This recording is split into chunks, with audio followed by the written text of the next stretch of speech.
ઇટાલિયાને ભાજપની બી ટીમ કહેનારા રાજુ કરપડાને મળીને કોંગ્રેસમાં જોડાવાની ઓફર। આપના ખેડૂત સંગઠનના પૂર્વ પ્રદેશ પ્રમુખ રાજુ કરપડાએ ગંભીર આક્ષેપો સાથે રાજીનામું આપ્યા બાદ રાજકારણમાં અનેક ચર્ચાઓ શરૂ થઈ છે।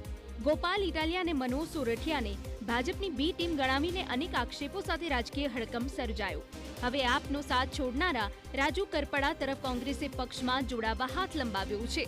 પાલ આંબલિયા સહિત નેતાઓ રાજુ કરપડાને મળ્યા અને આવા જૂના સાથી જો લડાયક પાછા ફરીથી સાથે આવતા હોય તો પાર્ટી તરફથી એમને પણ કહ્યું પણ છે કે આવો સ્વાગત છે રાજુભાઈ, તમારે જો કોંગ્રેસ જોઈન કરવી હોય તો વેલકમ, સ્વાગત છે, ગમે ત્યારે આપ કયો।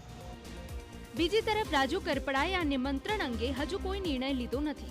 2 દિવસ પછી રાજુ કરપડા કોંગ્રેસ પ્રદેશ પ્રમુખ અમિત ચાવડાને મળશે।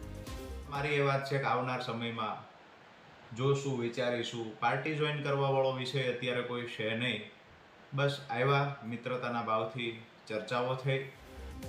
મહત્વનું છે કે રાજુ કરપડાએ ગોપાલ ઇટાલિયા પર ભારે પ્રહારો કર્યા હતા, ત્યારે હવે કોંગ્રેસ આ તકને જતી કરવા તૈયાર નથી।